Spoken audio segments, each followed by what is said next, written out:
Hello, I'm Cara Stanford, and this is the Marketing Spaces. Today, we're going to take the time and space to consider how to avoid marketing stress and overwhelm.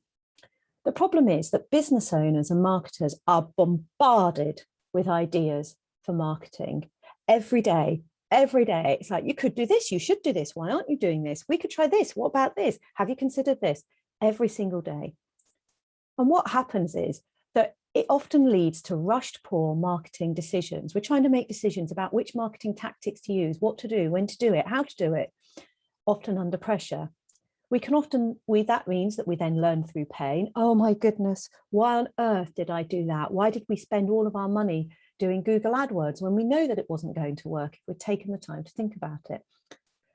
Sometimes it leads to people dreading marketing. I meet a lot of people who say, I just can't stand marketing. I really dislike it. And it's because they've had this bombardment, which has led to the rush decisions, which means they've learned through pain. And ultimately, it leads to disappointing results. And very few of us are in organizations that can keep sustaining disappointing results. There is a way to avoid this stress. It comes from knowing how to systematically assess each marketing opportunity so that you're confident it's right for you and your business. Let's look at this. First of all, I'd like you to think about a marketing tactic, opportunity, thing, approach, campaign, or even course that you are considering or that you have been told you should do. So just take the time to jot that down. So that could be anything. It could be, I've been told that we've now got to use TikTok. I think that I should be doing this marketing course because other people are doing it, or I saw an advert for it, or it's being touted around. I'm being told that I should be marketing to this group of people. Just take one of them. Just take one of them. Now, we're going to start assessing it against the following three questions. Question one, does this opportunity help achieve the mission, vision, and objectives of your organization? Does it? Take it back. Go right back to the top. Does this help you achieve the mission, vision, objectives? Is it in line with your values, either your company's values or your own personal values? Sometimes things can be clearer when we assess it against your values. And it might be, do you know what? I've been recommended things where I just think, actually, I think that's quite a manipulative way to market. So I'm not going to do that. Have a think. Next assessment, your ideal clients and your marketplace. So does this opportunity fit with how your ideals clients want and expect to be communicated with? I work a lot with technical companies, software firms, and one of the things that we know is that actually, where are their audience? Their audience, if they're anywhere in social media, they're going to be on LinkedIn looking for their solutions. They'd be very surprised if they found something on TikTok, for example. So that doesn't mean inherently that other social media platforms are bad. It just means they're not right for the clients that we're looking for. And how do they expect to be communicated with? So that opportunity, that tactic, even that course, is this going to help you communicate better with your ideal clients? It could be, though, that actually it will help you learn how to communicate better with them. So it could be that actually, do you know what? The people that we really want to engage with are hanging out on this platform, or they are in this place, or if I do this course, I am going to learn how to communicate with them better. So assess this opportunity against that.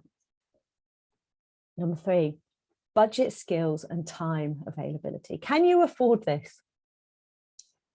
The question is, if you might say, yes, I've got the money, well, what else could you spend the money on? Could you spend the money on something that would be more effective, helping you achieve your mission and vision and objectives, more in line with your values, helping you communicate better or learn more about your ideal clients? So can you actually afford this? Can you do it? Do you have the skills to do it? I remember years ago when videos started coming into play, and it was years and years ago, and I thought that looked really interesting.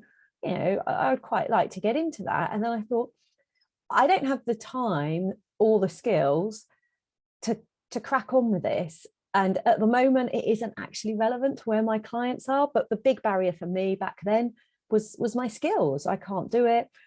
I don't have the time to figure out how to do it. So, and it's not business critical, so I'll wait. So can you actually do it?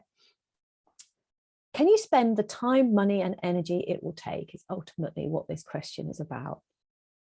It might be the best new thing ever that's hit the marketing scene, but if you don't have the time, money, or energy to do it, you'll do it badly, and that will lead to frustrated marketing. The only time I would recommend doing something if you don't have the time, money, and energy is if you do it in that full knowledge and say, do you know what? I'm going to give this a go. And I'm going to give it a go so that I can see how it goes and learn some lessons from it, but it's not going to get the full results I want. To be realistic. I'm just going to take you through a quick example of an assessment of ClubHouse, which came on the scene in 2020, and it was for a consultancy business. And they said to me, look, should we be on ClubHouse? People are talking about this. What do you think? So we just went through these 3 questions, and it only took 20 minutes. And if you can see that, does it fit? Does this opportunity help you achieve the mission, vision, values, objectives? Is it in line with your values? At the time, there was a bit of a question mark around ClubHouse and how it was gathering data and sharing data. So they were like, we're not sure about that. We can't really be associated with something that, even if there's a slight question mark over it. And it's just a bit too new for us to know. It's like, okay, so we're not sure.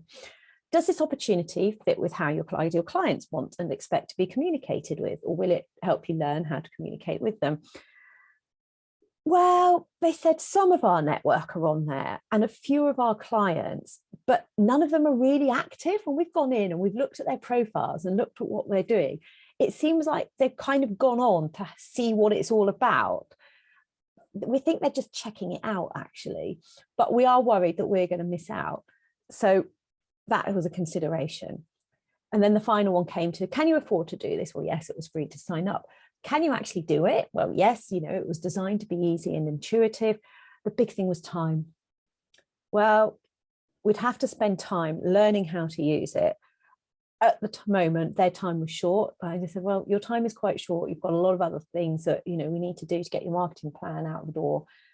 Is it, let's take that into consideration. And the conclusion that we reached was, look, sign up, which they did, get a profile and keep an eye on it, but don't yet invest too much energy in it. But when it needs to be cranked up, you're there, you're ready. So you can see how these 3 questions can be used really, really quickly to help you make that assessment, or you could use it against a whole raft of quite big decisions around marketing. You now know how to avoid marketing stress and overwhelm, because you can systematically assess each marketing opportunity and be confident it's right or wrong for you and your business. Thank you very much for your time.